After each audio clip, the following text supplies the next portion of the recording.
آخر حضور صلی اللہ علیہ وآلہ وسلم نے 9 سال کی بچی حضرت عائشہ سے نکاح کیوں کیا تھا؟ حضور صلی اللہ علیہ وآلہ وسلم نے حضرت ابوبکر صدیق رضی اللہ تعالی عنہ کے پاس ان کی بیٹی حضرت عائشہ کے لیے نکاح کا پیغام بھیجا۔ حضرت ابوبکر صدیق رضی اللہ تعالی عنہ نے آپ سے کہا، لیکن حضور میں تو آپ کا بھائی ہوں، تو اس طرح تو عائشہ آپ کی بھتیجی ہے اور چچا بھتیجی کا نکاح ہو نہیں سکتا۔ تو حضور صلی اللہ علیہ وآلہ وسلم نے حضرت ابوبکر صدیق سے کہا، لیکن عائشہ تو میرے بسم اللہ الرحمن الرحیم ام المومنین حضرت عائشہ صدیقہ رضی اللہ تعالی عنہ کی والدہ ماجدہ حضرت ام رومان رضی اللہ تعالی عنہ کا پہلا نکاح عبداللہ ازدی سے ہوا۔ عبداللہ کی موت کے بعد آپ حضرت سیدنا ابوبکر صدیق رضی اللہ تعالی عنہ کی نکاح میں آئیں۔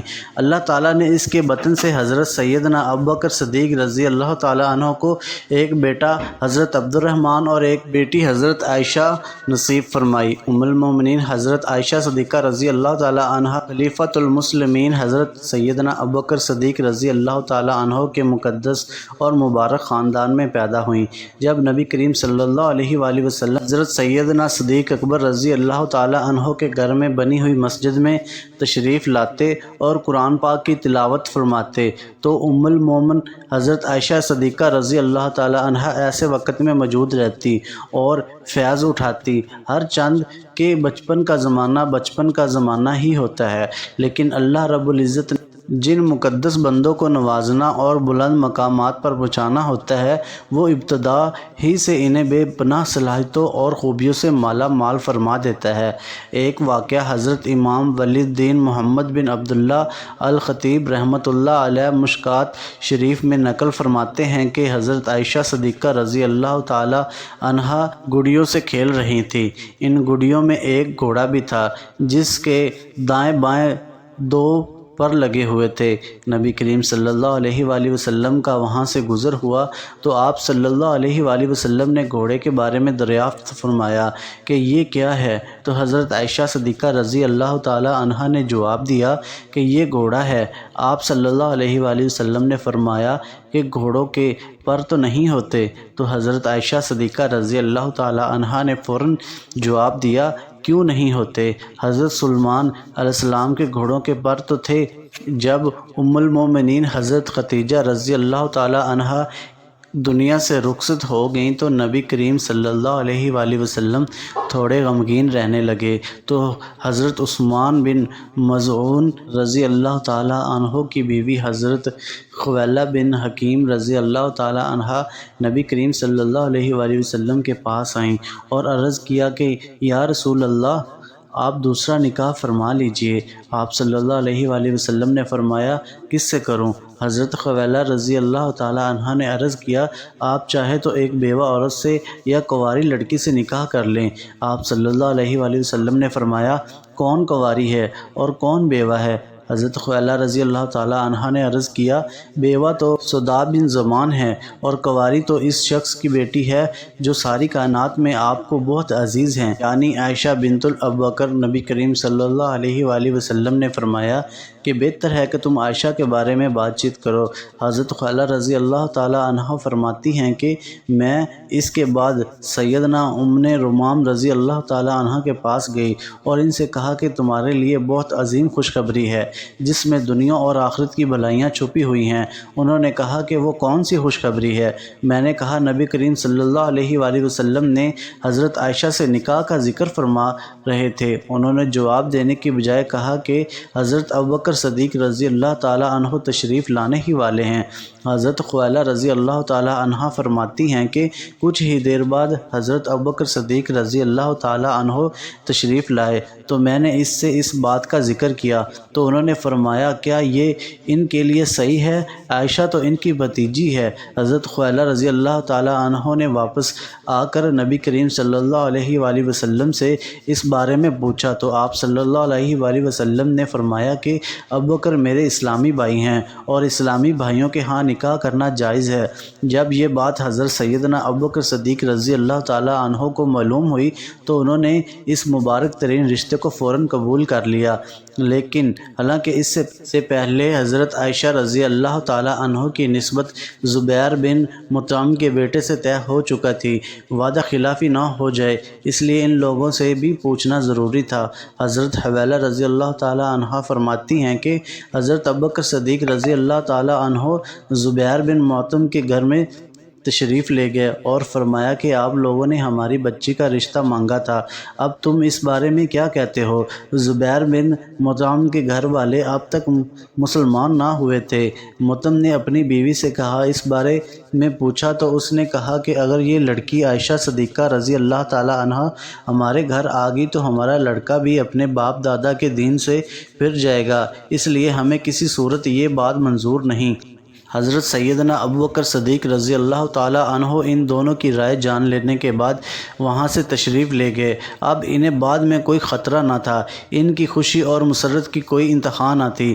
آنے کے بعد حضرت ابوبکر صدیق رضی اللہ تعالیٰ عنہ نے حضرت حویلہ رضی اللہ تعالیٰ عنہ سے کہا کہ نبی کریم صلی اللہ علیہ وآلہ وسلم سے جا کر کہو آپ کا پیغام مجھے پسر و چشم قبول ہے، آپ تشریف لے آئیں۔ سیدنا ابوبکر صدیق رضی اللہ تعالیٰ عنہ کا پیغام سن کر نبی کریم صلی اللہ علیہ وآلہ وسلم تشریف لائے تو حضرت ابوبکر صدیق رضی اللہ تعالیٰ عنہ نے حضرت عائشہ صدیقہ رضی اللہ تعالیٰ عنہ سے آپ کا نکاح کر دیا۔ حق المہر کی مقدار 400 درہم مقرر ہوئی۔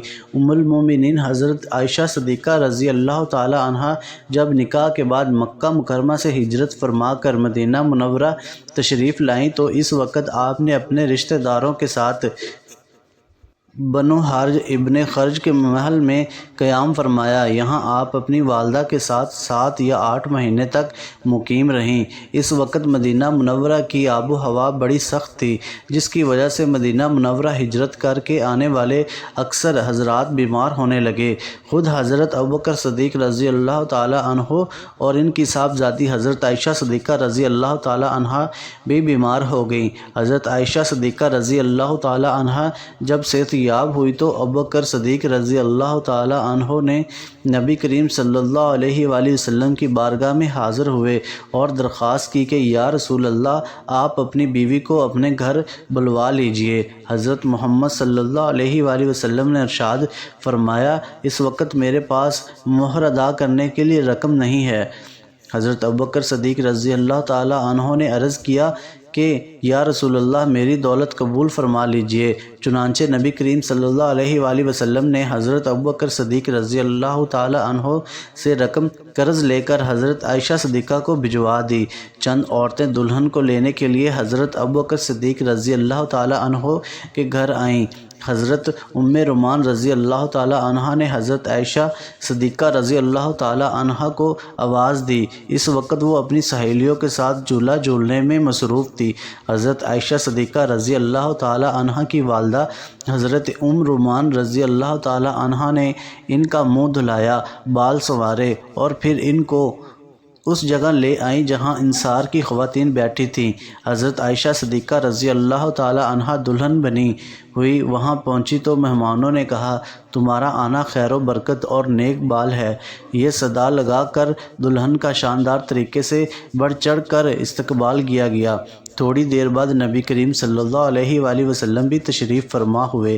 حضرت اسماء بنت یزید رضی اللہ تعالی عنہ جو کہ حضرت عائشہ صدیقہ رضی اللہ تعالی کی سہیلی ہیں، بیان کرتی ہیں کہ اس وقت حضرت عائشہ صدیقہ رضی اللہ تعالی عنہ کے گھر والوں نے نبی کریم صلی اللہ علیہ وآلہ وسلم جیسے معزز ترین مہمان کی خاطر مدارت کے لیے ایک پیالہ دودھ پیش کیا۔ آپ صلی اللہ علیہ وآلہ وسلم نے اسے خوش دلی کے ساتھ قبول فرما لیا اور اس میں سے تھوڑا سا دودھ پی کر اسے حضرت عائشہ صدیقہ رضی اللہ تعالی عنہا کی طرف بڑھایا۔ چنانچہ انہوں نے حیا کرتے ہوئے پیالہ لے لیا، اس میں سے تھوڑا سا دودھ پی لیا۔ اس طرح شوال کے مہینے میں حضرت عائشہ صدیقہ رضی اللہ تعالی عنہا نبی کریم صلی اللہ علیہ وآلہ وسلم کے مقدس گھر میں بڑی سادگی سے رخصت ہو کر آئیں۔ سن 58 ہجری ماہ رمضان کے مہینے میں حضرت عائشہ بیمار ہوئیں اور انہوں نے وصیت کی کہ انہیں امہات ام المومنین اور رسول صلی اللہ علیہ وآلہ وسلم کے اہل بیت کے پہلو میں جنت البقیع میں دفن کیا جائے۔ ماہ رمضان کی 17 تاریخ منگل کی رات کو ام المومنین حضرت عائشہ رضی اللہ تعالی عنہا نے وفات پائی۔ آپ رضی اللہ تعالی عنہا 18 سال کی عمر میں بیوہ ہوئیں اور وفات کے بعد ان کی عمر 66 برس تھی۔ حضرت ابو ہریرہ رضی اللہ تعالی عنہ نے نماز جنازہ پڑھائی۔ جب آپ صلی اللہ علیہ وآلہ وسلم مدینہ طیبہ میں ہوتے تو روزانہ عصر کے بعد تمام ازدواج مطہرات رضی اللہ تعالی عنہ کے پاس تشریف لے جاتے اور ہر ایک کی ضرورت معلوم کر کے اس کی تکمیل فرماتے۔ جب سفر پر روانہ ہوتے تو ازواج مطہرات رضی اللہ تعالی عنہ کے درمیان قرعہ اندازی فرماتے، جس کا نام نکلتا اسے ساتھ لے کر جاتے۔